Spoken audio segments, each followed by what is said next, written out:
Michelle, thank you so much for joining us. I really appreciate it. Today's been a sensational day. The speakers have been outstanding. Audience engagement is amazing. It really feels very motivating for the payments ecosystem to get more involved in the fight, to disrupt, detect. It's been an amazing day, and I'm super excited that we get to close with a Train the Trainer session. And I just said this to Aaron, a closing is meant to take the fight into the homes of the people that we work with in the payments ecosystem. So their mums, their dads, their cousins. And I made a wee joke, but it's true. The pickleball group who are probably being terrorized by these bad actors coming after them for, finding a new sport to play. So to that end, I will introduce you. Um, Michelle, I've already forgotten how to pronounce your last name. Michelle Illich Dobas. Perfect. Thank you. Excellent. I'm so sorry. I should have practiced. So Michelle is on the Operation Shamrock team. I'm going to read your bio because I think it's fascinating what you've worked on. Michelle is an experienced fraud educator, public speaker, and key contributor to Operation Shamrock, a global effort dedicated to exposing and disrupting the trafficking and scam networks behind pig butchering and crypto-enabled exploitation. With a foundation in legal analysis and records management from her law enforcement tenure in Norwich, Vermont, and experience supporting global investigations as part of Facebook's law enforcement response team, Michelle pivoted into the complex world of transnational digital crime. She now leverages her certifications and frontline experience to educate communities, financial professionals, and allied agencies on how these crimes operate and how victims can be supported. I'm going to pause there. This is all available. It's on our website. It's also going to be on our YouTube channel. Thank you so much for joining us, and thank you for the work that you're doing with Operation Shamrock. Take it away. Thank you, Melissa, so much. And thank you, everyone, for coming. It is my absolute privilege to be here. So, again, as Melissa said, my background is I just recently retired from a local police department here. I live in the Upper Valley of New Hampshire and Vermont. I was the administrative assistant to the chief of police. Prior to that, I was a senior legal analyst on the law enforcement response team at Facebook, which means I processed and reviewed legal processes. That would be search warrants, subpoenas, and any type of prospectives. I also testified in both state and federal court as a custodian of records, and then I pivoted into the fighting fraud space, if you will. I met Erin West a couple years ago, and as you all know, she is the absolute front runner on educating the public about pig butchering scams. And I joined Operation Shamrock in January of this year, and Erin and I meet with another colleague at Operation Shamrock every Friday with victims of pig butchering. And the stories that we hear, some of them we can fill in the blanks as they're saying, they go absolutely to script. Others just blow us away. But what we feel each and every time is intense sadness for the victims, and we feel a lot of anger, which is why we're here. So, again, thank you so much for letting me be here today, and I'm going to give you what I feel is a very engaging and exciting presentation here. So let's get started. Okay, sorry. There we go. Okay, so this is the training overview. This is what we're going to go over today. But what I want all of you to keep in the very back of your mind is what would deceive you. If I could see you all right now, raise a hands. How many of us have been deceived? Yeah, pretty much all of us. And it's not a pleasant thing. So we're going to start off with the statistics. We're going to go over the scammer's goal, an introduction to crypto fraud, the types of scams and deceptive practices, more statistics, and what can we do, and the resources. So before we start into the statistics, if I were standing in front of you live right now, I would engage you in a little kind of get to know each other icebreaker type of activity. So I want you all to think to yourselves, while keeping in mind, what would it take to deceive you? So how old were you when you got your driver's license? What is the make, model, and year of your first car? Would you write that down for me, please? And then would anybody like to volunteer that information? Some of you would look at me and say, sure, this is it, Michelle. A few more of you might look and go, why would you ask me for that information? Which is the correct answer. First and foremost, why would I ask you for that information? What can I glean from that information that you just gave me? Well, it is a statistic that anyone's first car is within 10 to 20 years older than the person when they get their driver's license. So if you tell me how old you were when you got it, and you also tell me the year, make, and model of your car, well, now I can figure out how old you are, and then based on the other information, I can see what your name is, where you live, what area of the country that you're in. You also may have given me some hints to passwords. And so then I would say to you, well, while you're at it, why don't you go ahead and give me your login information for your bank? Give me your username and your password, which everyone laughs and says, oh my gosh, I can't believe you'd say that to me, which I say you're absolutely right. And then I'll ask you this.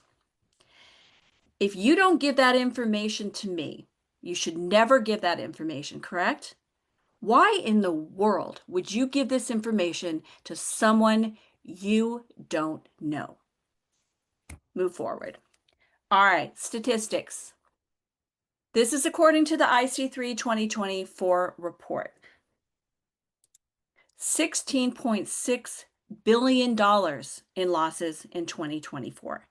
16.6 billion, not million, billion. And those are the reported losses. This is up 33% from 2023. We'll see what happens when the 2025 report comes out. Over the past 5 years, this is the trend. You can see in 2020, there was about 780,000, 770,000 reports filed. Fast forward to 2024, we've got 880,000 complaints filed, losses in, what is that, $18 billion, or actually, forgive me with my decimals here, 50.5 billion dollars in losses and 4.2 million dollars in complaints. And that is just what was reported. So what we need to think about here is what happened in the last 5 years. What happened in 2020? We were all there. We all know. COVID lockdowns, right? A lot of people went online and started to interact that way.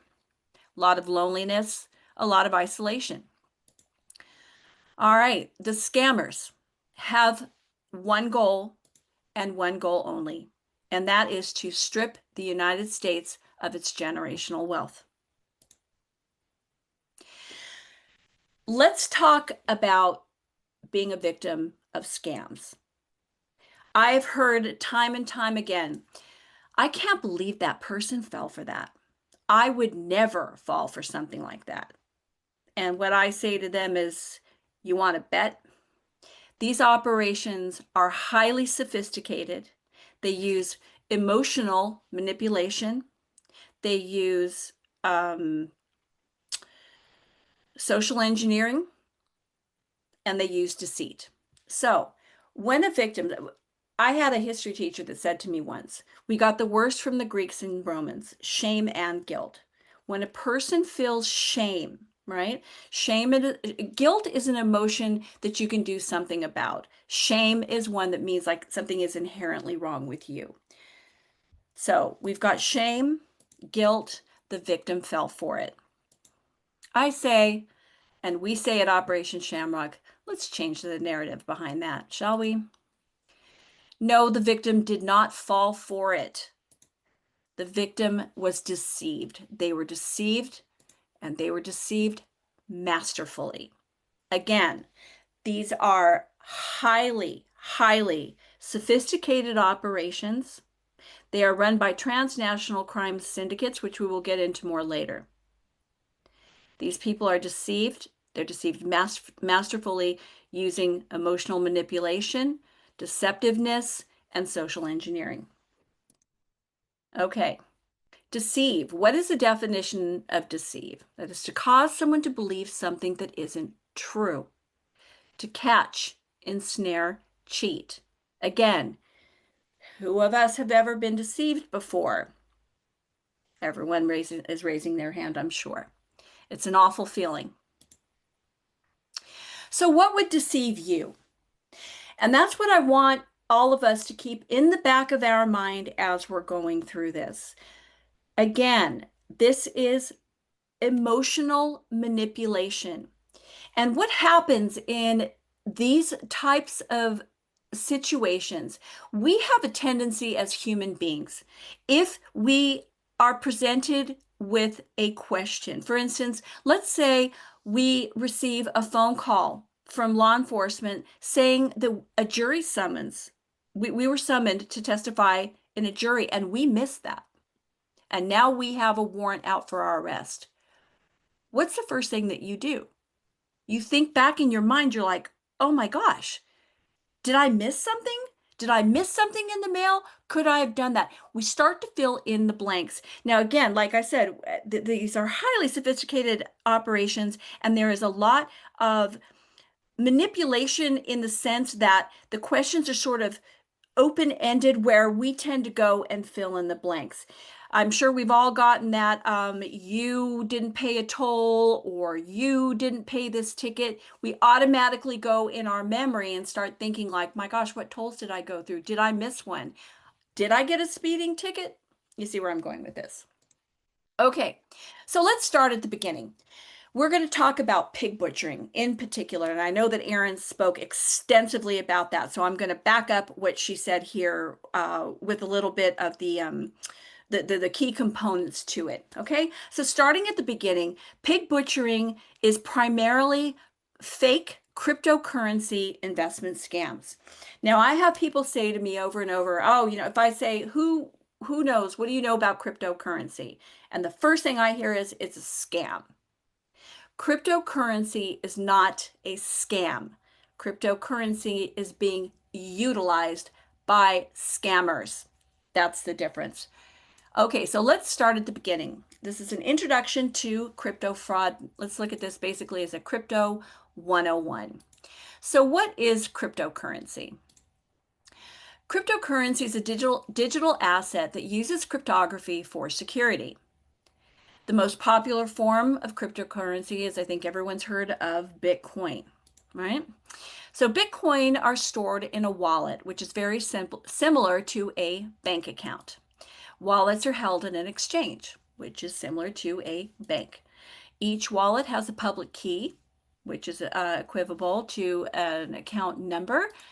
Wallets are secured by private keys, i.e. login credentials and or passwords. Transactions occur on the blockchain, which is a digital ledger. For those of us old enough to remember the actual checkbooks and the ledgers you used to have to keep, it's the exact same thing. The one difference is in a ledger, a handwritten ledger, typed anything on a computer, you can go in and erase that, delete that. Okay, we've all heard about embezzlement and things like that. On the blockchain, you cannot. It is baked in there and it is there forever, which works very much to the benefit of investigators. And lastly, each transaction is verified on the blockchain and cannot be altered or removed from the blockchain.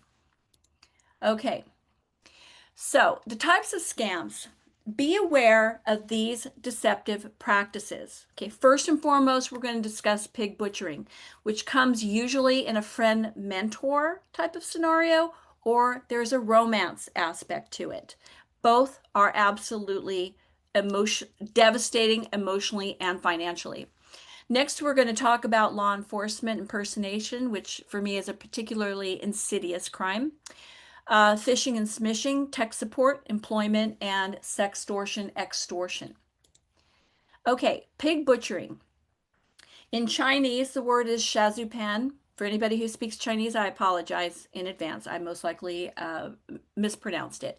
So, in Chinese, pig butchering refers to a type of online scam which translates to killing pig game. The scam involves emotionally manipulating a victim to invest significant amount of money, often in cryptocurrency, because cryptocurrency is able to move very quickly and it crosses borders, over a prolonged period before stealing all of their assets. The butchering or slaughtering part happens when the victim's funds are stolen. The victim is manipulated until all monetary sources are depleted. So there has been some conversation around this term pig butchering. For us at Operation Shamrock, we argue pig butchering, that is the term. When we have victims, when Aaron and I speak to victims on Fridays, I can guarantee you we never look at a single person thinking to ourselves that they're a pig. Never, ever. The scammers view their victims like that. It is from nose to tail. They take the entire person, their entire financial being. Okay, so what is pig butchering? This is a scam that employs, as I've already said, emotional manipulation, deception, and social engineering.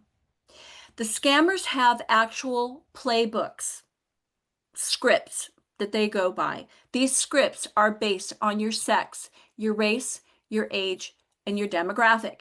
Someone who is 50 years old who lives in the Northeast will be approached differently than someone who is 35 years old and lives in Texas.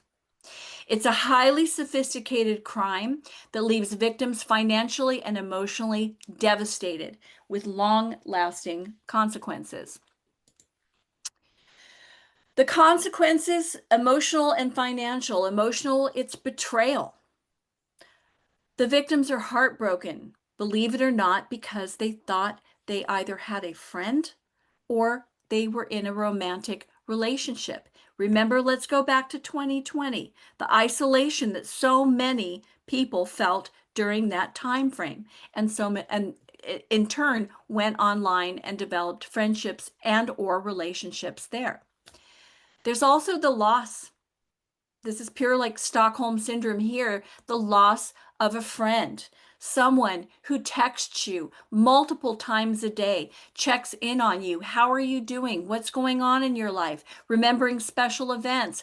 Oh, I heard your kid you remember you told me your child was doing this. How are they doing? Okay? This is a long con, and it absolutely exploits trust and intimacy.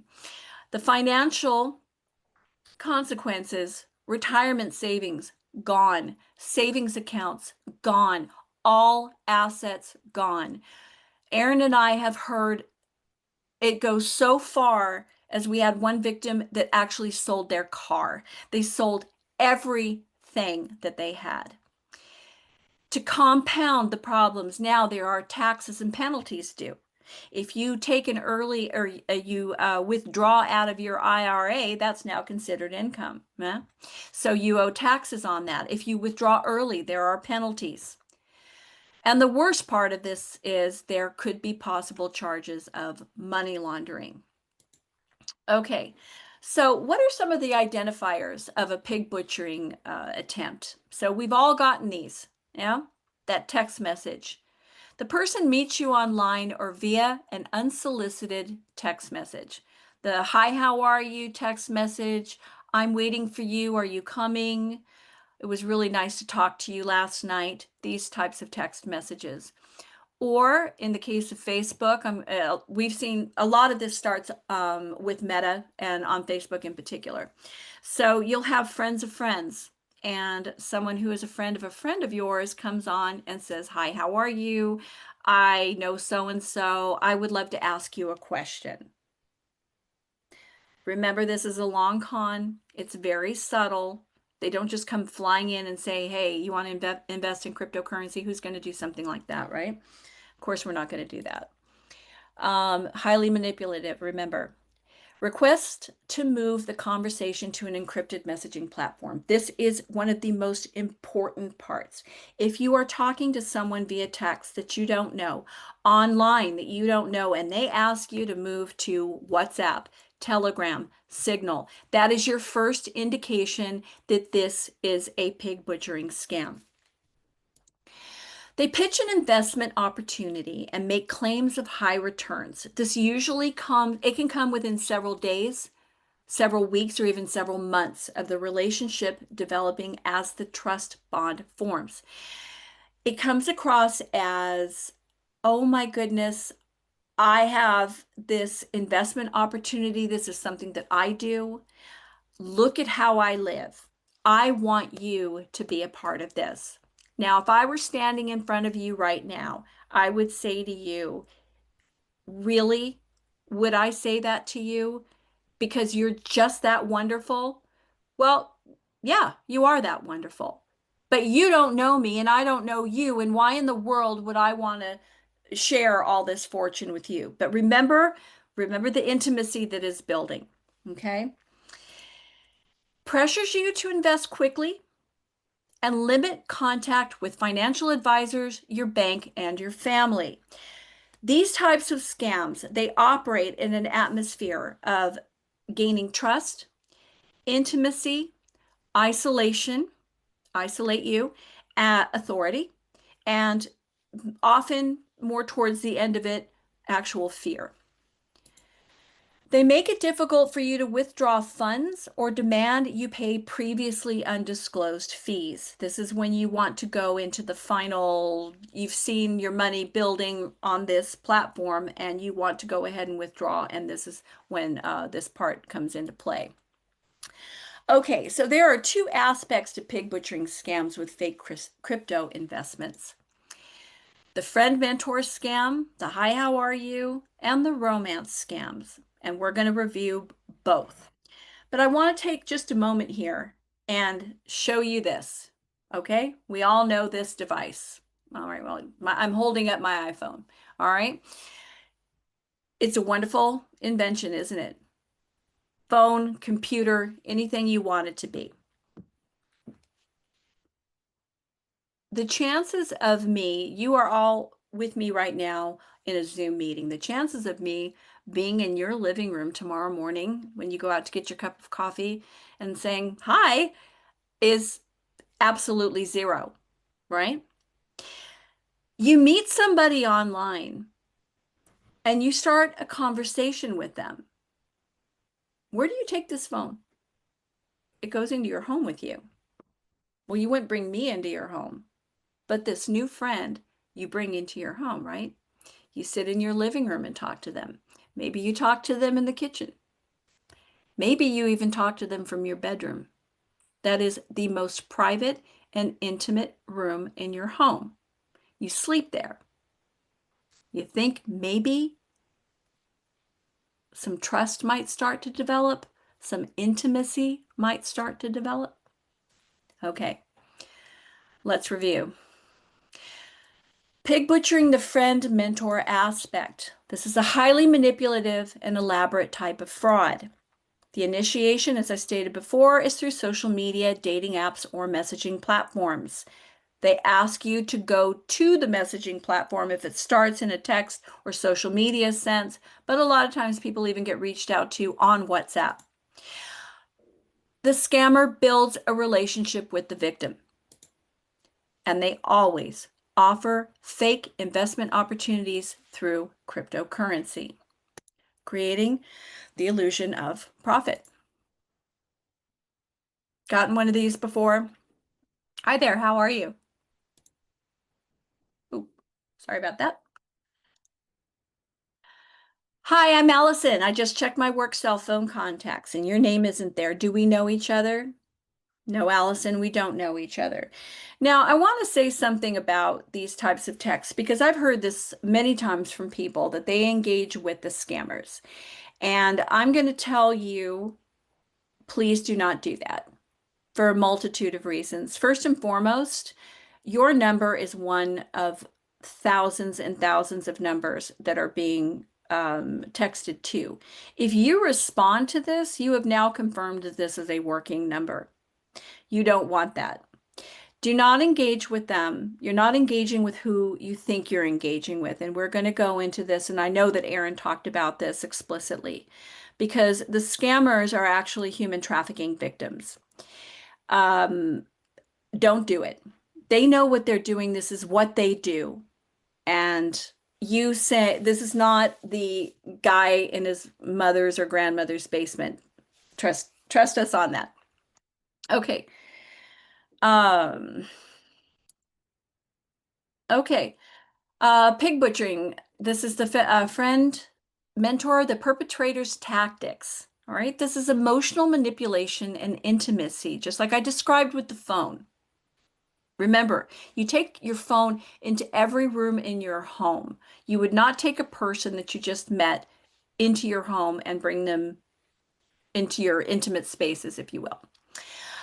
There can be a sense of urgency. In other words, like a Black Friday sale type of thing. Act now while you can. This is specifically in relation to cryptocurrency investments. They exploit the isolation and trust in authority. Promises of wealth or benefits, repetition and conditioning, right? This is important. Exploiting cognitive decline. That is more applicable to our retirees and older folks. We'll go into that a little bit more.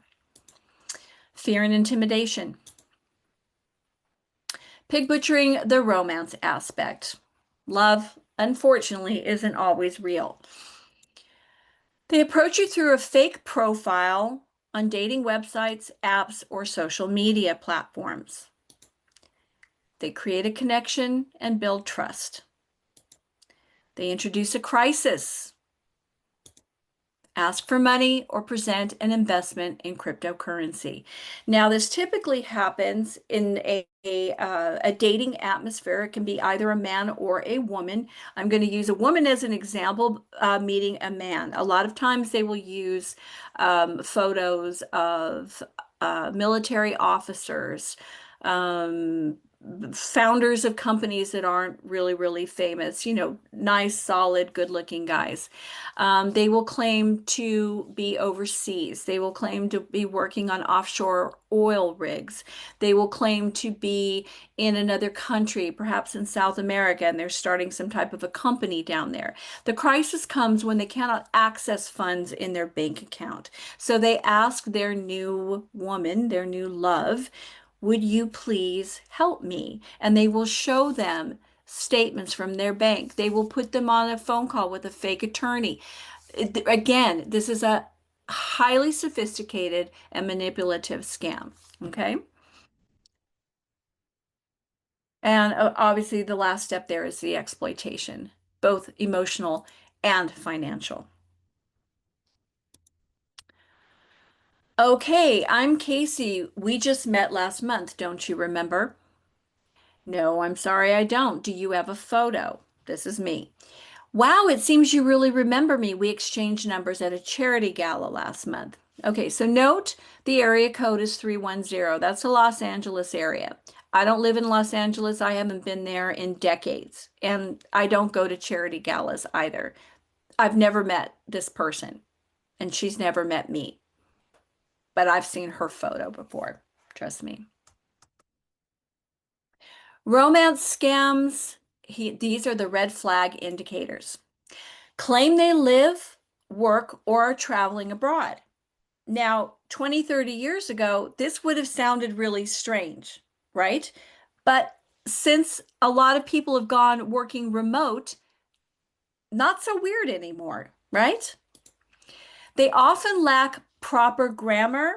This used to be the case. It is becoming less and less so, thanks to Google Translate and ChatGPT. The one thing, however, that they have not gotten yet is turns of phrase. So we have particular, like colloquial sayings, I don't know, the cow jumped over the moon type of thing. If you were to take that sentence and translate it into Italian or French or something, it would probably sound different and confuse the person that you're saying it to. So if you ever get a text or something and something is off about it, besides the fact that you don't know this person, they just come out of the blue. That's another indicator there, rather than poor grammar. They quickly proclaim to love you. This is awful because of how many people, again, going back to 2020 and the loneliness that came from that. Is this person a widower, right? Maybe they've been alone for a long time. They've been encouraged to go on a dating site and they meet this person and they think that they're in a relationship with them. Love is a strong word and a strong emotion. They have a story that is inconsistent. They will post photos of themselves or provide you with photos of themselves in luxurious locations, luxury hotels, cars, homes. There's a lot of photos of food, which is kind of strange, but that is something that that they do. If this is a man that is in this romance scam, the woman will often send photos of herself with her child. Again, they will request to move to WhatsApp or Telegram. Huge red flag. Eventually, they will ask for money, as in, I'm working overseas, I can't access my bank account, or for you to invest in cryptocurrency. I want you to benefit from this. In the friendship mentor scenario, a lot of times I say mentor because the scammer will present themselves or a relative, an uncle, or someone who is a financial wizard and introduces the victim to cryptocurrency investment. So, speaking of romance, and love isn't always real, let's talk celebrities. I know that this is going to make some people laugh. It sounds ridiculous, but again, highly, highly sophisticated. Aaron and I talked with a victim that thought that they were in a relationship with a celebrity, and the celebrity, it was a truly manipulative situation where it was done primarily through the social media team. It was awful. Okay, so Keanu Reeves. Lovely, lovely Keanu Reeves. Who doesn't like him, right? So this here is apparently from an account. You'll see it's Keanu Reeves. How many numbers? Let's take a look at this, right? Keanu Reeves is following 492 people and has 365 followers. Well, that's your first indication that this is most likely not a real account, okay? The language, well, indeed, to keep this account private, found you to be interesting and thought you are mature enough to be in my category. That's why you have to promise me you'll keep this account from others. Wouldn't want to be bothered. Weird. But you can always write me and I'll reply whenever I'm free. No, Keanu Reeves is not in love with you. All right. That is the title of a book. Pick it up. All right. Common sense. Beautiful people. Yes, they are. That is why they're on the big screen, right? Let's use common sense. Celebrities do not know who we are and do not want to be in a relationship with any of us. There's a story out there of a woman that believed that she was in a relationship with Brad Pitt, that he was in the hospital and needed her help. It's a very, very sad story. She was an older woman. She gave $800,000. That's how much she lost. Now, again, you might ask yourself, well, I would never fall for something like that. But remember, we're all different and we all have different triggers. So, what would it take to deceive you? To recap, how pig butchering scams begin. The scammers initiate contact via an online platform. A friendly conversation starts and trust is built. Remember, this is a long con. An investment opportunity is introduced. After trust is built, the scammer presents a great cryptocurrency opportunity. The victim is persuaded to make an investment, usually in a small increment to begin with, A lot of times, if the victim is hesitant, the scammer will offer to co-invest with them. False proof of legitimacy. A fake investment platform shows unreal gains. Now, this is really one of the cruxes of this. These fake investment platforms are very sophisticated. They are techie as they're perfect looking. They look exactly like what you would see. They look like the stock market. It is full of lights and colors and bells and whistles. It's like a mini casino. It hits every dopamine that a person would have. Very, very convincing. And again, they're matching what's going on in the market. Perhaps maybe more because this is a particular platform. But what the victim doesn't understand is that the money. So let's say I'm I'm in fully in one of these scams, right? My new friend tells me, Michelle, I want you to invest $50,000 with me and I'm going to match it with you. We're going to do this together because we're friends. So I cash out part of my IRA and I take $50,000 and I send it to Coinbase, which is a cryptocurrency exchange, perfectly legitimate. I then buy $50,000 in Bitcoin and I send it to the wallet address that is provided to me by the scammer. All right. But maybe it's hidden behind a go ahead and send it to this platform. And I think that I'm fully investing in a legitimate investment platform. What I don't know is that it's fake. It's just like when you've been to a play and you got the different doors. Is there really a castle back there? No, there's a blank wall and actors running around getting changed, right? It's the exact same concept. But the person, the scammer, does not know that the $50,000 they thought they just invested literally has been caught and taken out the back door and sent flying down the blockchain and is most likely in Malaysia now, in a bank in Singapore or wherever. Okay, so but on the platform itself, that investment is showing the initial investment along with all of the increases. Okay, very, very convincing. Upon a withdrawal request, the scammer provides a small dividend or profit to the victim. So these start with very small investments, okay? Nobody's going to walk out there and hand over $50,000, but they will hand over 1,000, maybe 5,000, especially if the scammer says, I'm going to do this with you. It's money you can afford to lose in case it drops, right? You don't think that you're going to lose it entirely because you don't realize that you're in the hands of a scammer.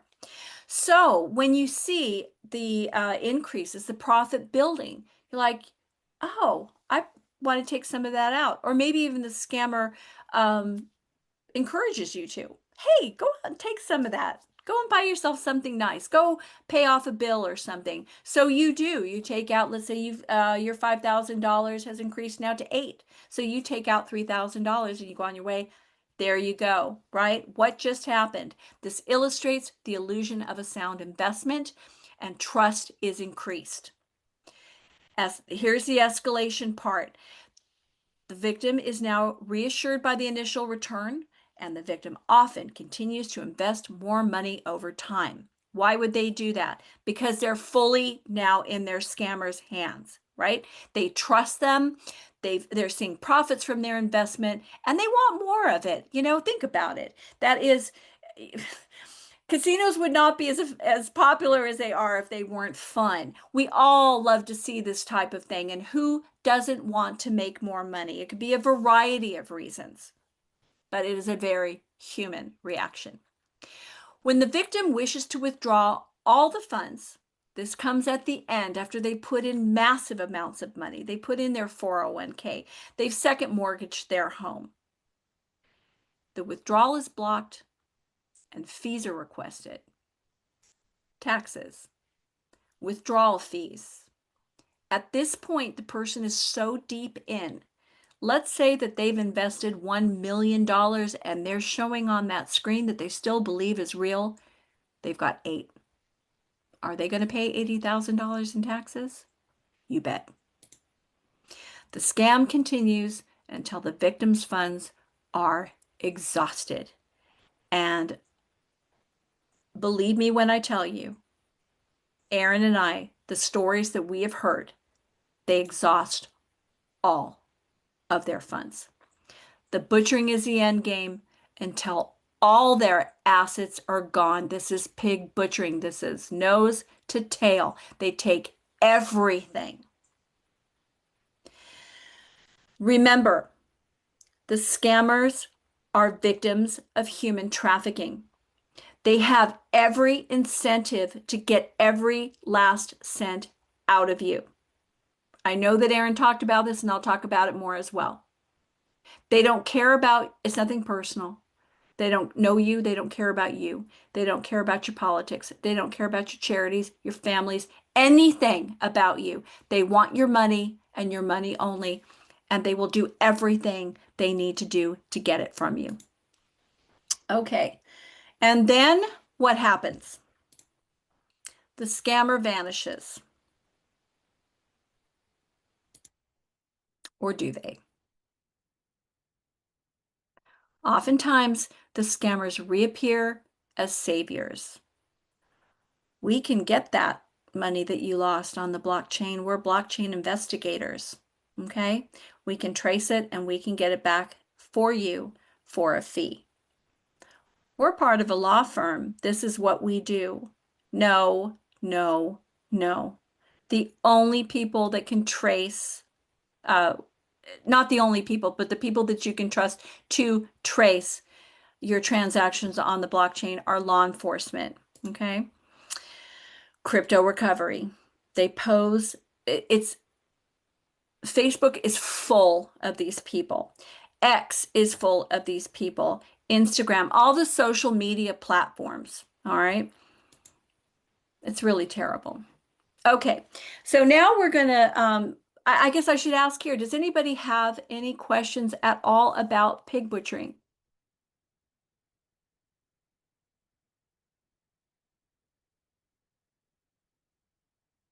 I'm going to look to the moderators. Yeah, Michelle, the chat is empty. Looks like we're good to go. Okay, great. Okay, law enforcement impersonation.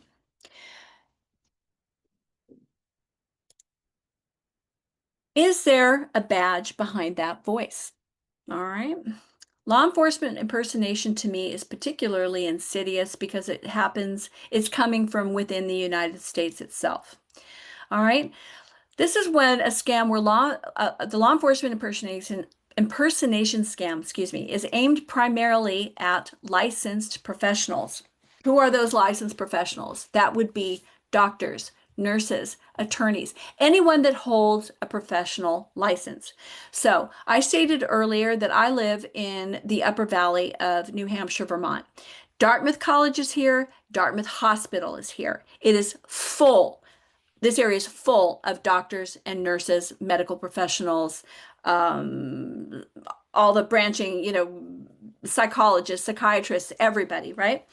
So what happens in a case like this?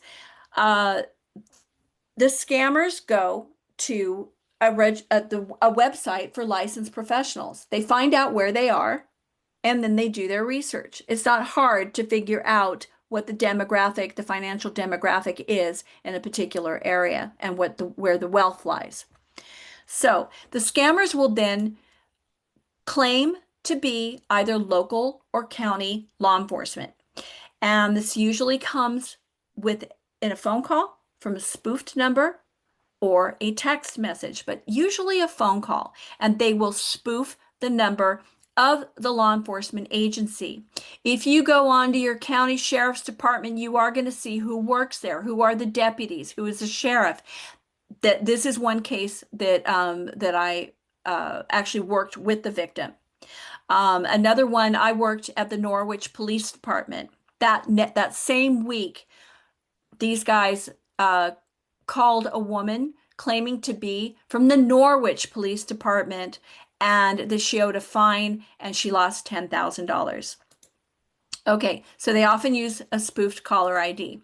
I'm going to tell you a little story here because this is really, really important, and this just, like I said, this is particularly insidious. This crime comes out of the Georgia prison system. All right, and These are people that are, they're gang related, and they are in prison serving sentences for homicide. And what they do is they look up these people and they call them up and say that they are law enforcement. So in this particular case, this was a, all right, I'm going to go back just a little bit because a lot of the pig butchering things that I've heard, all right, and especially ones that I dealt with in person, a lot of retirees, this was happening too. Okay. And the retirees are a target, particularly because they're not technologically savvy. There's nothing wrong with that. Okay. And secondly, they hold the wealth. They're retired. They worked their entire life. They have more wealth than someone in their 30s or 40s. So what was particularly just alarming about this one was this was a young man under 40. Okay. And so let's think about this. It's 7 o'clock at night. You just got home from work. Anyone who has or has had small children in their home knows that 7 p.m. in a household is never a good time, right? The kid's crying, hair's half on fire, the parents' hair's half on fire. It's a very stressful and tumultuous time. He gets a phone call. You have missed a jury summons. It was sent to you certified mail. You missed your court date. There is now a warrant out for your arrest. Again, goes back in the memory bank searching like, oh my gosh, how could this have happened? Did I miss something? Oh my gosh, that's right. We were having trouble with our mail for a while. I probably did miss it. So he starts to ask questions. Well, this law enforcement, to be helpful, texts him a copy of the search warrant. Next, they text him a do not break contact order, and then they text him a gag order. Now, this may sound a little like, nah, what do you mean? How do you know that that was real? Well, in a situation like this, when he was on the phone with these guys, the very first thing they did was use authority, okay?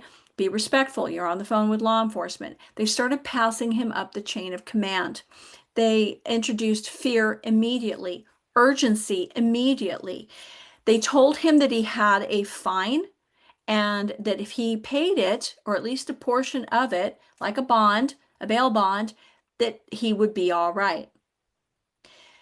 So, unless you are former law enforcement or you have worked in a position, attorneys, whether you're public defender or a prosecutor, you know what a search warrant looks like. The average person does not know.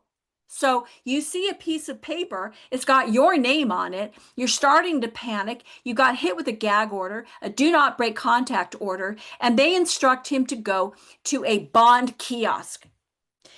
There is no such thing as a bond kiosk, but would the average person know this? You start to fill in blanks. The only place that you can go in and pay a fine is at the courthouse. Law enforcement will never call you. If they do call you, it will be to ask you a question about a case that's already going on. They're not going to call you to let you know that they have a warrant out for your arrest. Because if you really did have a warrant out for your arrest and you were a person that would have one out for your arrest, well, there's your warning and you're out the back door, right? They're not going to do that. But your regular law-abiding citizen does not know that. Couple that with the time of day and everything that's going on at home. The kid's crying. The wife starts to cry. The husband's like, "Oh my God, what in the world just happened? I gotta go." So he goes and he withdraws his money and he goes racing out the door to his local CVS where there is a cryptocurrency ATM, which the scammers told him was a bond kiosk. There's no such thing. But again, when you're in a state like that, who thinks clearly? Right? I asked him, what happened to you? And he said, I don't know. I had tunnel vision. Well, let's think about times where we're not in our right mind. Okay? Let's use a pleasant example. You remember the first time you fell in love? Were you thinking clearly? No. right? You're running around, you're so happy. Oh my gosh, and you can forget all kinds of things. This is the same type of situation, except it's on the other end of it. It is a fear-based. And I'm going to say something about cryptocurrency ATMs. You will see them in different convenience stores, gas stations, things like that. In my experience, cryptocurrency ATMs are used for two things. They're used to deposit money from victims to scammers, and they're used for drug dealing. All right. The days of handing over bags of cash, why would you hand over money to someone when you can Venmo it to them? Why would you drive around with a big case of money when you can stuff it into a cryptocurrency ATM and send it along the blockchain that way, right? Okay, so this is what happened with this individual. And God bless him, he was so transparent and told me everything, which is why I'm able to tell you this story in actuality. He was literally trying to put the money into the crypto ATM. It didn't work. By the way, they were on the phone with him.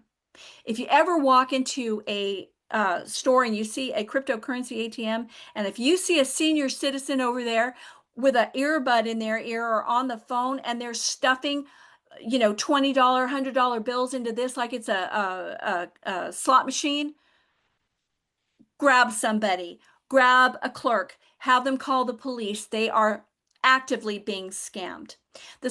Remember the do not break contact order. If you hang up this phone, you're going to be in contempt of court. You are not allowed to do that. And you have a gag order. You cannot tell your wife, you can't tell anybody. And any question he asked, you be respectful. You're speaking with law enforcement. So he went a second time to try and deposit the money. It didn't work. The spell broke. Thank goodness. And he realized what was going on. And he hung up the phone. And he called the police department the next day. And Chief said, you know what? I know who you're going to talk to. And he came down and he told me his story. And that is his story. Law enforcement impersonation. There is no badge behind that voice. Okay. If law enforcement, they have something to serve, any type of document on you, they will come to your home. They will be in uniform. They will have a badge. They'll be in a squad car. And if they're there to arrest you, they will have handcuffs. They're not going to call you and warn you in advance. And they do not take money from you. You cannot pay a fine to a law enforcement officer. It's called bribery. You have to go down to the courthouse and pay that fine properly. So please tell everyone that you know about this one in particular. Warn them about this. Okay, phishing and smishing. Don't take the bait. This is done via email and phone call, that's phishing, or text message and social media, which is messaging smishing. All right. Scammers impersonate legitimate organizations, law enforcement, banks, government agencies and law enforcement, legitimate businesses like Amazon, PayPal, Coinbase. They might even, when I say government agencies, we've all gotten the you didn't pay that toll one, which we'll go over. They ask for personal information or to click on a link. The catch is to get you to give that personal information or click on that link. Okay, so this is one I received here. So let's take a look at this. This is an interesting. First and foremost, it's coming from a hotmail.com, right? But we know when we get something on our phone, do we necessarily read what number it's coming from or what email address? I don't know exactly what this email is, Melon. I always read it as Melon Fairy, but anyhow. Okay, so that's the first indication. The second is, let's take a look at the actual website that you're supposed to go to. Okay, Easy Pass New Hampshire, that is what it's called, easypass.com, tollbillxzh.xin/US. A little bit suspicious, no? Okay, government would be .gov, not .com. The other thing that really stands out about this is most tolls are $1, maybe $1.50, maybe $2, depending what state you live in. Really, you must settle the outstanding balance online within 24 hours using the link below. Failure to pay by the due date will result in immediate fines, escalating late fees, suspension of your vehicle registration through the DMV, potential vehicle impoundment, and aggressive legal actions, including court proceedings with significant financial penalties and possible wage garnishment. Give me a break. Okay. This one here, all right, this is a California toll enforcement, begins after May 10th. Take a look at that number up there, all right? Look at that country code, 63. That is the Philippines. Yeah, no. Okay, and again, look at the address, the email address. Not legitimate. PayPal, all right? Karen Shoutis. This is from Karen Shoutis at PayPal, right? Well, take a look at that email address. A lot of times, yeah, they're starting to spoof them now, but still get weird ones like that. There's a lot of data breaches. That's how our information gets out there. We are all getting them. Just keep an eye out for them. Be diligent. Okay, so this is game time here. We're going to take a little break and have a little bit of fun. Okay, so can you spot the difference? And I'm going to tell you, I saw this on LinkedIn and I looked at it for 5 minutes and I still didn't get it. So if anybody, Melissa, if anybody wants to make a comment, they can. All right. Maybanktoyou.com, maybanktoyou.com, citibank.com, citibank.com. Anybody notice anything here?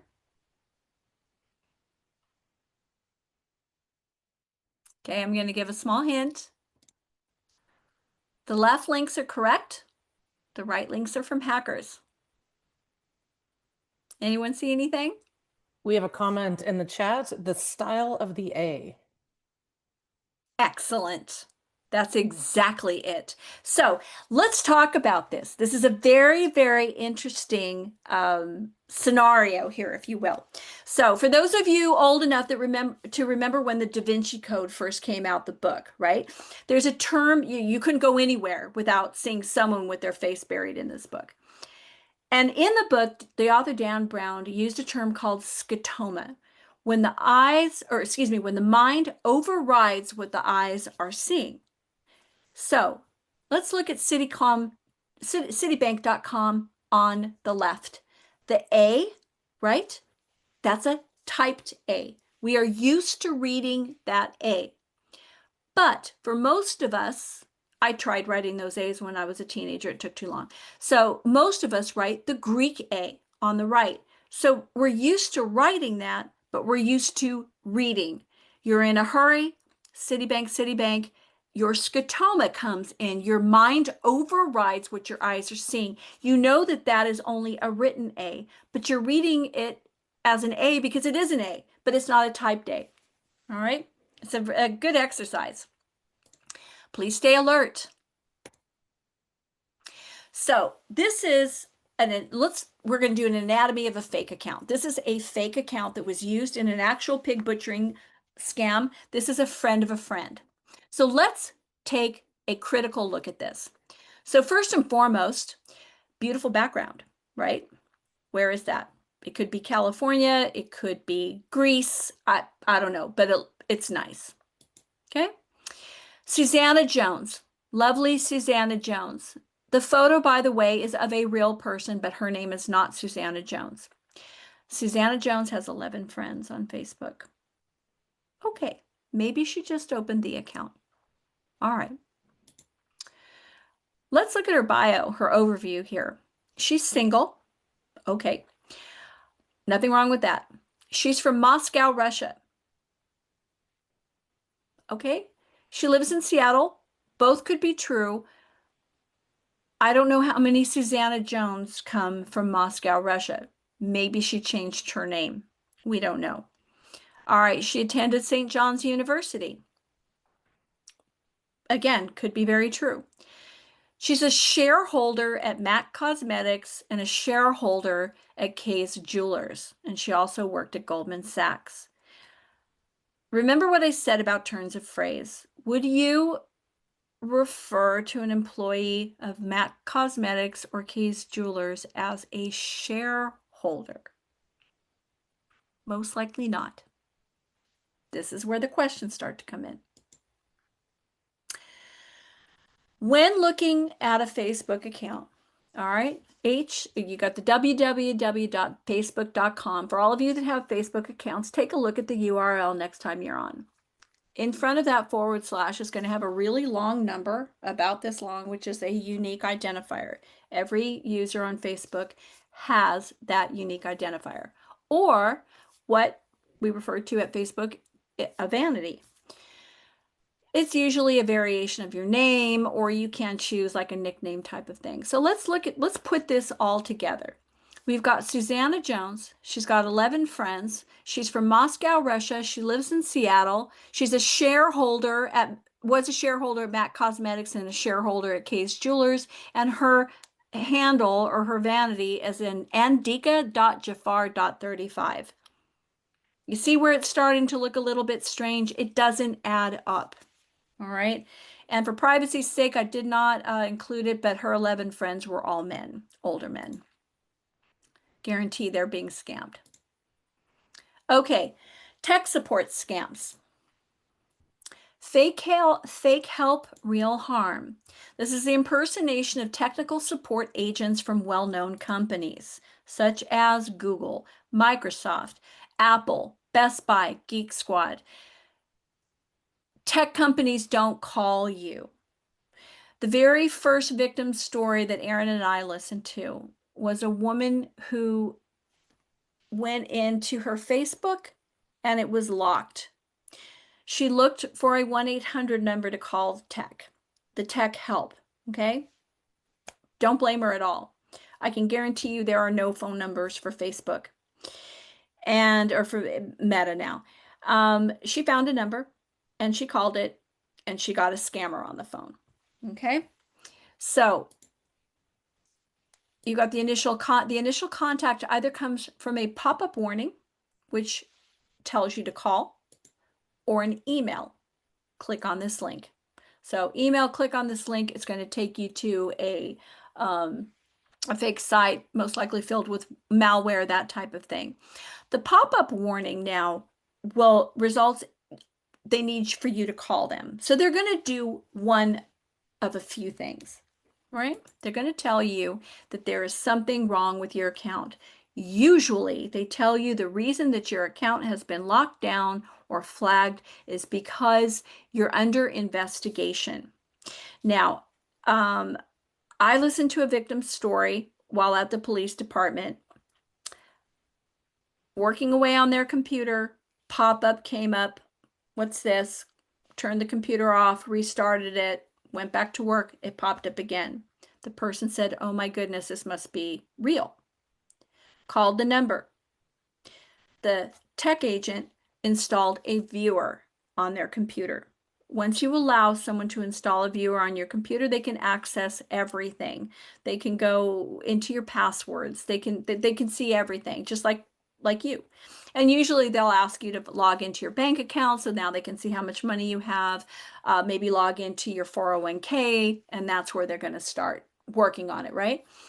In this case, the person was told that they had CEI on their computer. CEI is child exploitative imagery. That's child pornography. That is a felony. Period. Think maybe there was some panic, some fear. Well, we're going to help you with this. All right. Then they either go into a fake scenario of impersonating federal law enforcement, and they encourage you to move your money out into a safe account, and you are actually helping law enforcement capture these perpetrators. Or we need you to go and withdraw that money, put it in a container, and we're going to have a courier come and pick it up. This person went to the bank, withdrew $25,000, scammer talking in their ear. The bank manager said, "Are you all right?" Yes. That is how this person was directed to answer. I said, "What happened to you?" "I don't know. I was emotionally and mentally kidnapped." Remember again, highly sophisticated deception, emotional manipulation. This person put that $25,000 into a box, got in their car, drove to Target, and sat in the parking lot until a courier came and picked it up. And the entire time did not text their spouse, was too afraid. And this was an 8-hour ordeal. Didn't even go to the restroom. Was that engrossed in this, that absolutely captivated a captive. It's an emotional, mental kidnapping. Hey, Michelle, Exploit the victim. there's a Yes, question in the chat box. I think it would be, I think sure. it fits perfectly Go. here. As a Okay. as a business owner, how can I help educate my clients on these risks and help them avoid a scammer that might be impersonating my company? That's why we're doing this presentation. This is a train the trainer. This is the train the trainer presentation. So Operation Shamrock, what we do, and I am the trainer for this, is we will provide this uh, presentation to anyone who attends, and you can present it to your clients. You can have a get together, like learn how not to get scammed. All right. If I'm local to you or anybody else is local to you, I will come and give it for you. But that is the best way, because for me personally, as a public speaker and as an educator, what my sole goal is to help businesses, organizations to educate their clients, customers, employees, members how to protect themselves against these crimes. Because as we're talking through this, you see how these things can get through. What would it take to deceive you? Right circumstances, right time, all of these, they're pieces that fit together, and victims emerge, right? They have victims. So that's what I would say, is to either have one of us come and give a presentation at your business.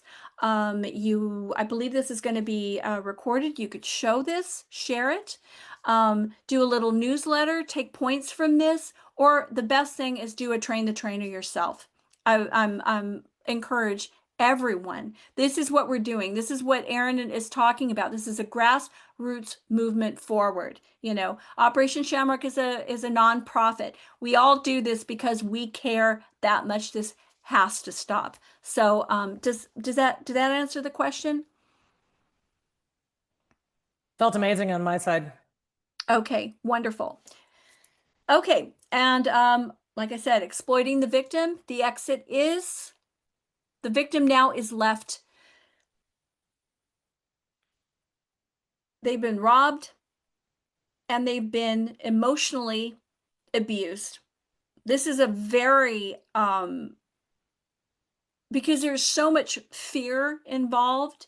The person that I just described said to me that the scammer on the phone scared them so much they didn't quite understand why. So let's just talk for a moment about us as Americans, okay? We are very open and friendly people.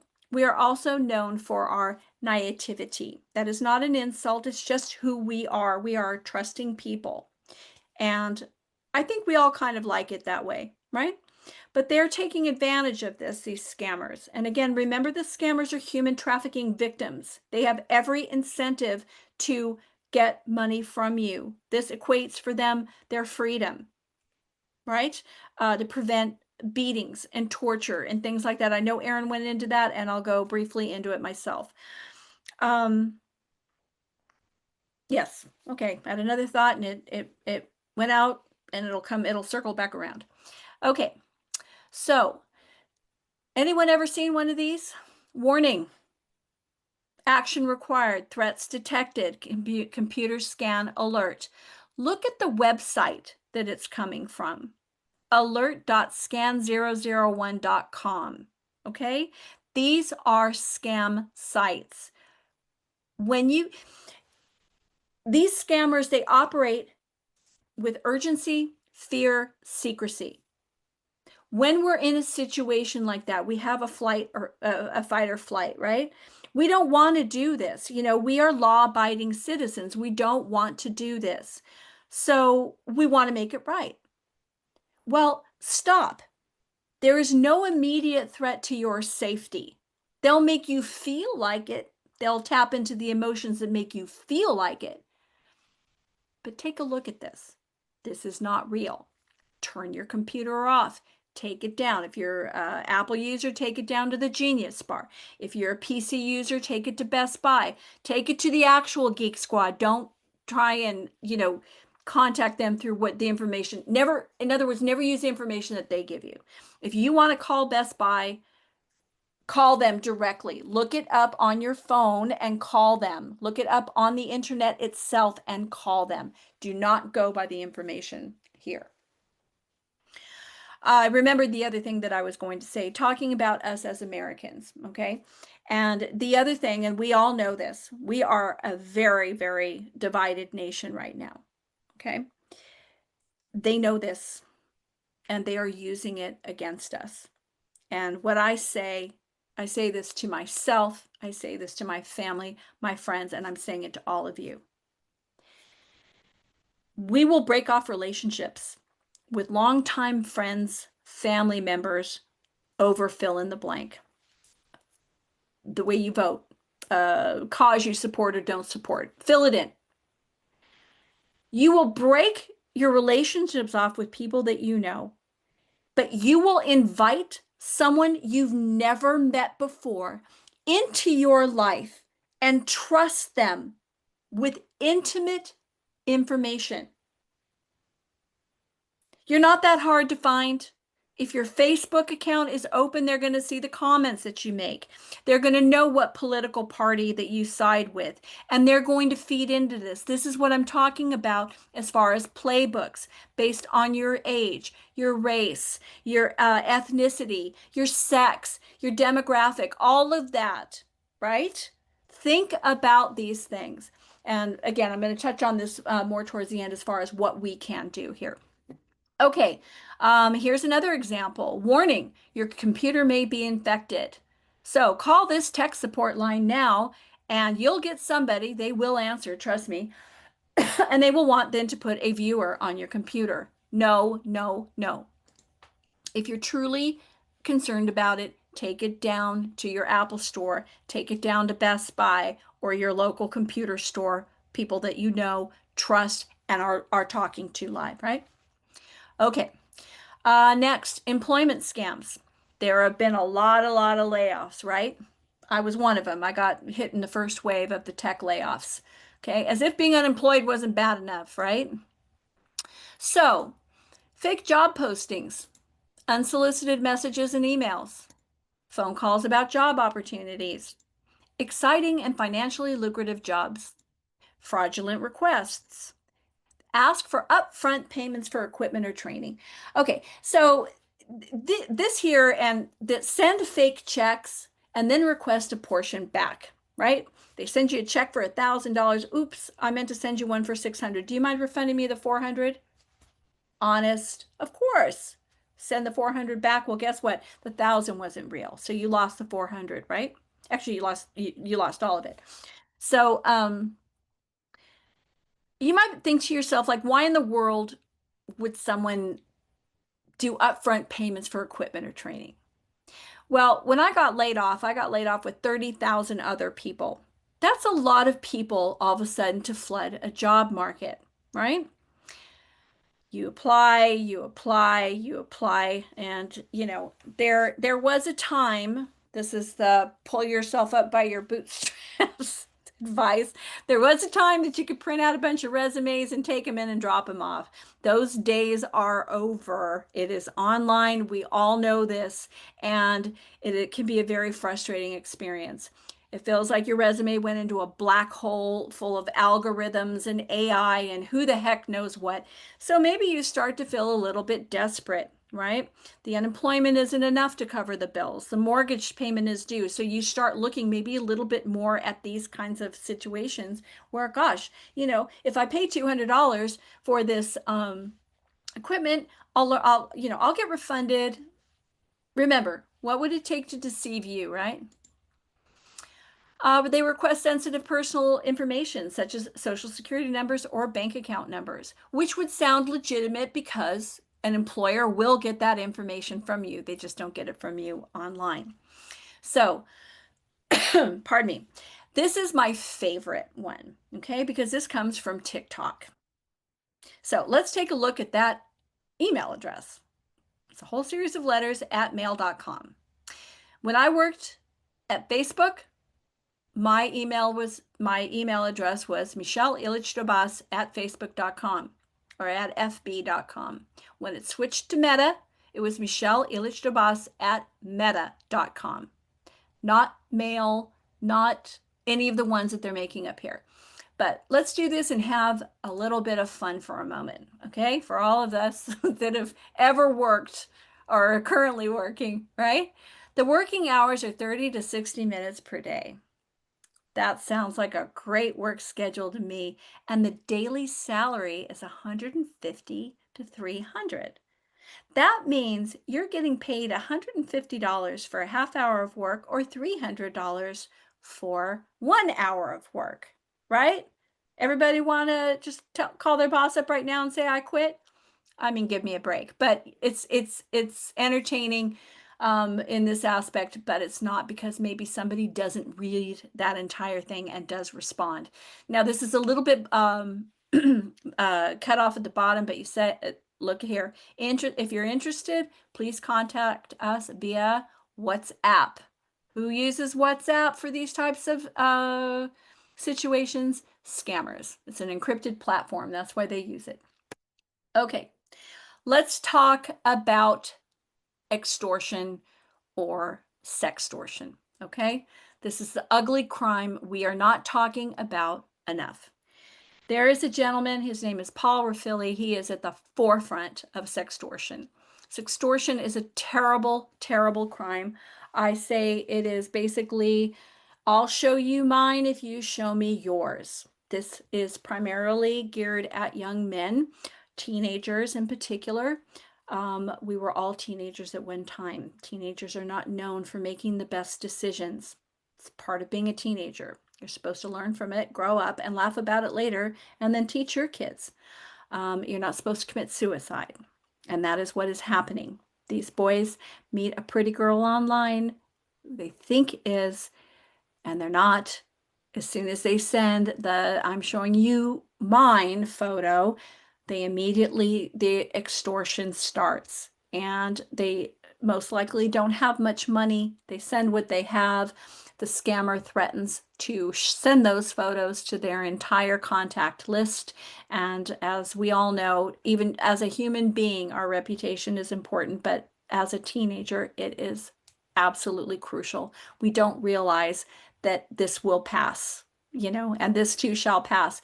Because at that age, our focus is us, right?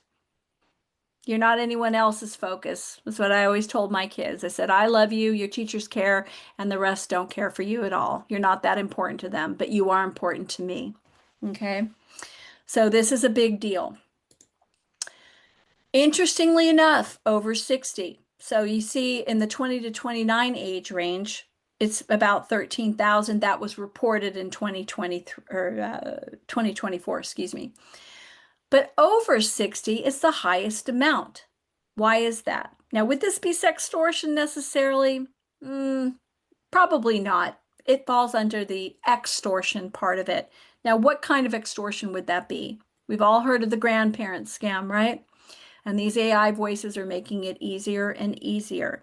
Get a call saying, oh, grandpa or whatever, I'm in big trouble. Please help me. I need money. Okay. And the grandparent wanting to do right sends that money. Well, first and foremost, if something like that happens to you, hang up the phone and call them first. Or you can have like a family code word and say, what is the family code word? They don't know it, hang up that phone. You're not talking to them, believe me. Okay, let's sum it up here. So, who are you talking to? Are you talking to this lovely young lady? this is who you're talking to. And this is what this is why Aaron and I do what we do. This is the second half. The first part is our citizens. We have to stop the just the draining of the generational wealth of this country. Remember, in 2024, $16.6 billion. You're not talking to her. You're talking to one of these desperate individuals. They are human trafficking victims and they live in horrific circumstances. They apply for a job at a resort. They're hired. They're flown out there. They're picked up at the airport where their passports are confiscated and they're taken to these scam compounds. They are forced to work excruciating long hours under less than desirable conditions. If they do not meet their quota for the day, remember, they have every incentive to get every cent possible out of you. They are beaten, tortured, starved. If they do hit their quota for the day, there is a gong at the front of the room that they can run up and ring. This is full Stockholm syndrome. They are then rewarded with good food. They have a massage parlor. They have a brothel. They have game rooms, right? And eventually they may be able to earn their way home. If they don't, again, they are beaten, they are tortured. They may be ransomed back to their family. If their family can't pay, they're sold on the black market. We don't need to say any more about it. So this is who, and this is the cruel, cruel irony. It is victims. These are human, they're slaves, and they are victimizing victims. This is a double whammy of really just pure tragedy. I know Aaron talked about this extensively. This is a scam compound in Myanmar. I believe that this is the one that was recently raided. It started off with just a few buildings. Look at how it has expanded since 2020. $16.6 billion buys a lot. All right.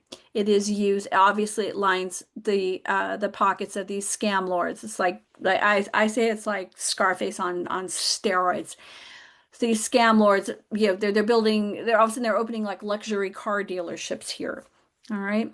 But of course they're able to utilize the latest in AI technology, top of the line equipment. They also have a staff. They use psychologists, psychiatrists, people that understand. Remember again, highly, highly sophisticated operations. How did they get to this point? Well, with this type of financial incentive, right? So these are the scam compounds, and these are primarily is where the pig butchering comes from. The sextortion primarily comes from the Yahoo boys. This is a term used in Nigeria and other West African countries to refer to individuals who engage in various forms of internet fraud and scams. This is primarily sextortion. Here's a few more statistics of complaints, losses, and demographics. Again, this is from the IC3.gov annual report from 2024. So this is cryptocurrency complaints by state. You see the top 3 states are California, Texas, and Florida, right? 19,000 in California, 11 in Texas, 10 in Florida. These are reported. Not all are reported. Going back again to the shame and the guilt. Look at the losses. 1.4 billion in California, 738 million in Texas, 584 million in Florida, and the list goes down. Here's the age groups, complaints and losses. Look who's the biggest group. The 50 to 59 and the 60 plus. The 60 plus is the biggest, and these are the ones that are reported. The majority of complaints and losses is 50 years old and over. So let's talk about our retirees for a moment. So as a presenter, and an educator. I speak a lot with the retirees. These are the boomers, all right? God bless them. They are not very tech savvy, and they do hold the generational wealth. They just do. They're retired, and their money is they've got it all. They, as a generation, are a bit more trusting, and they most definitely have respect for authority, right? And they trust law enforcement. Maybe wouldn't say that necessarily about the younger generations, but that's really neither here nor there. Hence, they respond to these very authoritative types of scams. Also, there is isolation. Perhaps they're a widow or widower. Did they lose a spouse to COVID? Did they lose just a spouse recently? Do they live alone? Um, do their children come around? Do their children call? Cognitive decline. That is part of life. My father said to me when I made a snarky comment younger about something age related, he goes, "Well, you know the alternative, don't you?" So if we're fortunate enough to reach a ripe old age, as the saying goes, we are going to experience that. When I was 20 years old, I ran an 8-minute mile.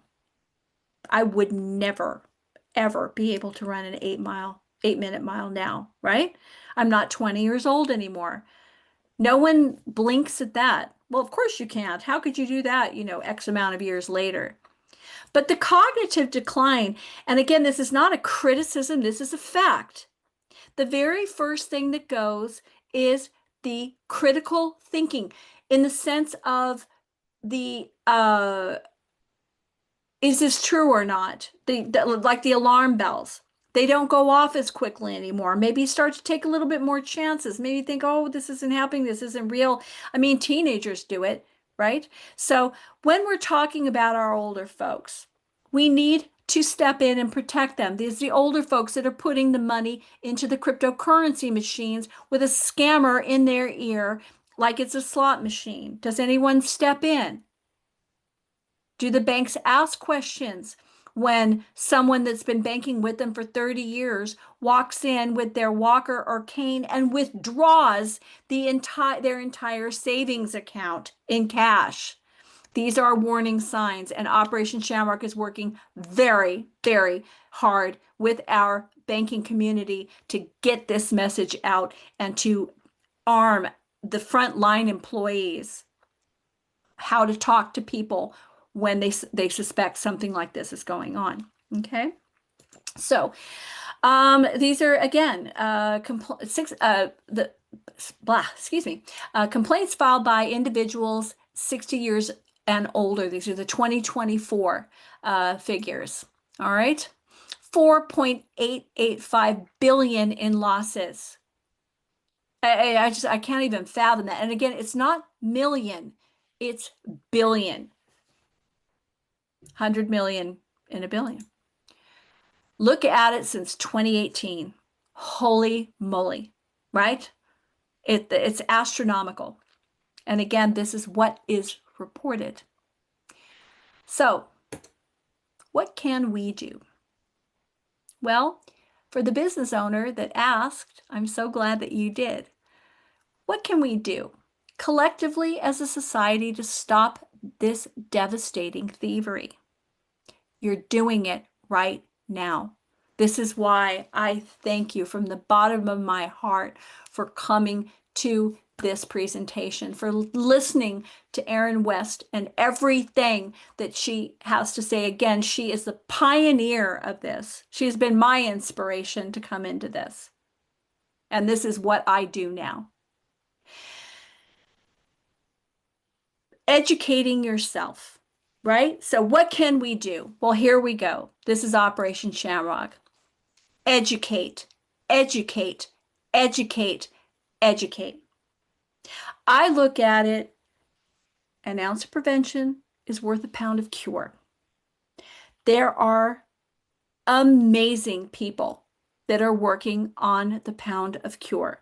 Part of Operation Shamrock is the Crypto Coalition.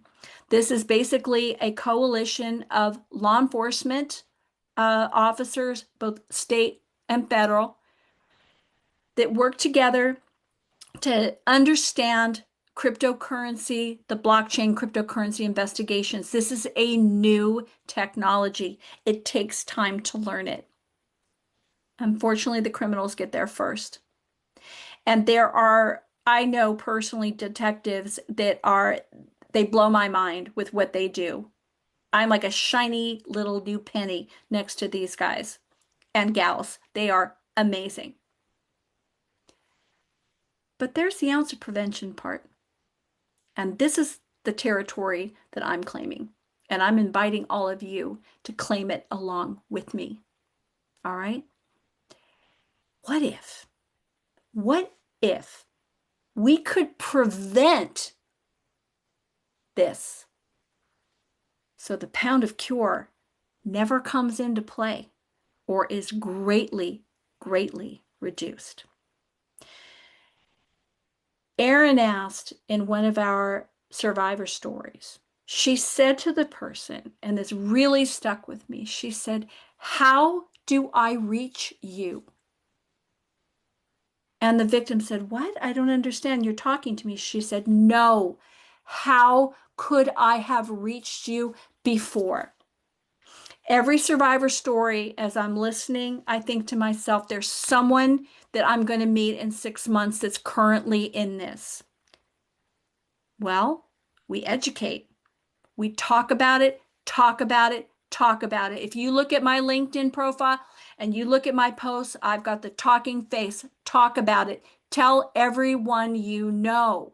Have you heard about pig butchering? Have you heard about a law enforcement impersonation scam? What happens if a pop-up comes up on your computer? Don't open it. Please, please don't open it. If a grandchild or a child calls on the phone, what is the family password? I'm hanging up and I'm going to call you directly. Educate. Mobilize. Mobilize is this. Get out in your communities. Train the trainer program, yeah? Go and give it at your local library. Give it for the Lions Club or one of the local, I'm giving one here at the Lions Club on Veterans Day. Get out and talk to people, tell your family, tell everyone you know, and tell them, ask them, what would it take to deceive you? Do not sit there. Hindsight is 2020. I never would have fallen for that. And I beg to differ. You want to bet? Under the right set of circumstances, anybody can. This is a highly, highly sophisticated operation run by transnational crime syndicates that earned $16.6 billion last year. They have a lot of incentive, okay? Disrupt. As part of Operation Shamrock, you can go onto the website and write.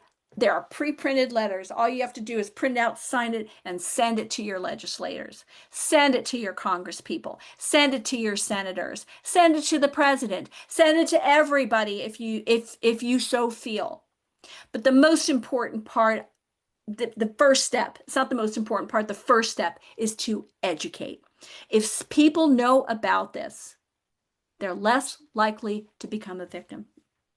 They're less likely to be deceived. I received a phone call just before I left the police department. Lady said, "Michelle, oh my goodness, I think I just avoided a scam." And I said, "Tell me about it."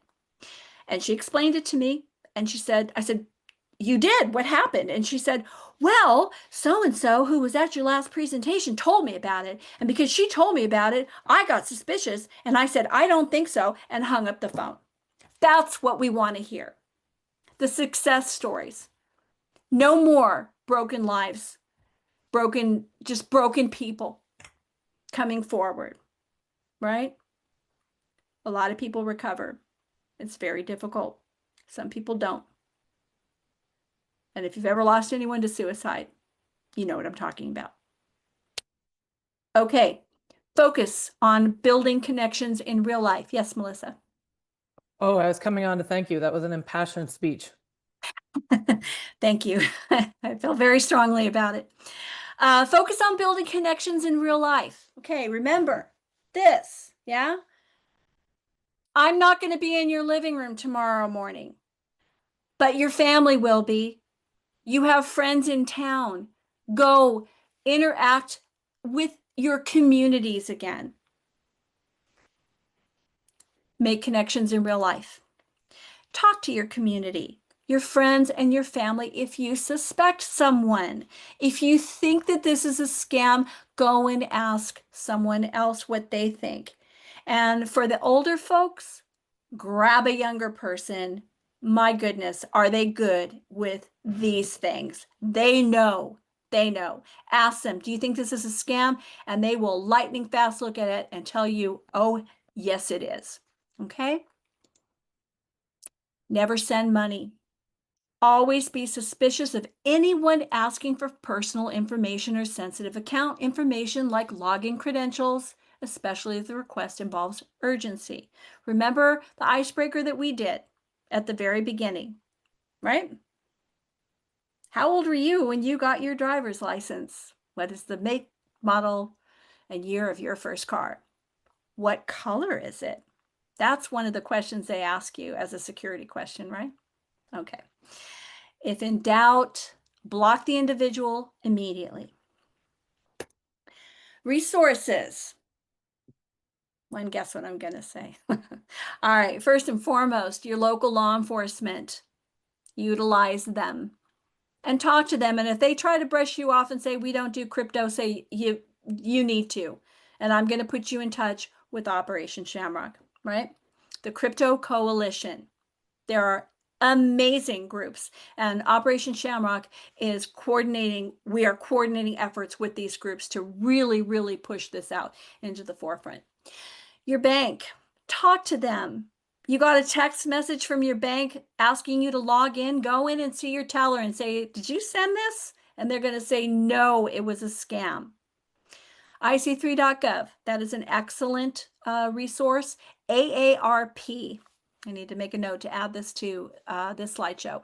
AARP is a tremendous resource for educating information about these types of scams. And last but not least, Operation Shamrock. So if you think you're being scammed, you contact law enforcement immediately. Immediately. And remember, the strength is in your community. Talk to each other, right? We might not like all of our neighbors, but we don't wish ill will on them. My neighbor is the exact opposite politically that I am. I don't care. She's a wonderful person. And if she needs me, I will be there. We don't need to have friends on this. Okay? So this is my saying here, and I've made this part of Operation Shamrock. Sharing is caring and information is power. Sharing is caring and knowledge is power. Spread the word, operationshamrock.org. Thank you so much. And I thank you from the bottom of my heart for listening to this and coming today. Michelle, that was outstanding. Thank you so much. The work that you and your team are doing is immeasurable. You're saving and changing lives, and we appreciate it. The payments ecosystem is here to help you disrupt. I will follow up with the attendees with the deck, and I would love to start collecting victory lap stories from the people that came to this session out in their communities, feed them back to you so you can get the movement gaining more and more momentum. It works when we all work together.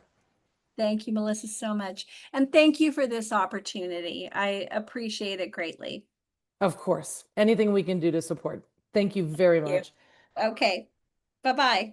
Bye-bye. And thank you to everybody else who joined us today. I know it's been an amazingly long day with awesome content, brilliant speakers, awesome engagement.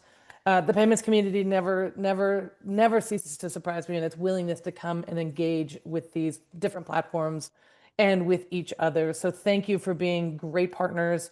Thank you for protecting the ecosystem.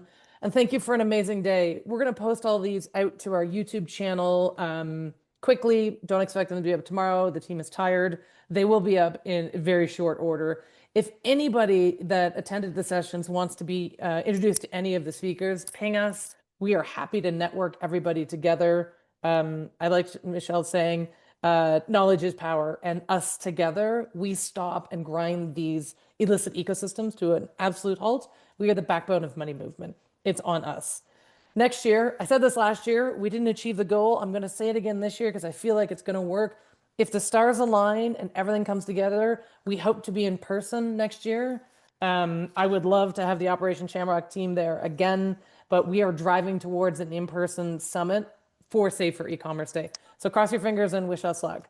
Thank you to the team on my side. You guys are incredible. You make this look so simple, and I know it is not. We have an awesome team. And thank you to all the speakers, and thank you to the support from G2RS. We couldn't have hit the goals and the KPIs that we planned for ourselves without your support. Thanks, everyone. Take care of yourselves.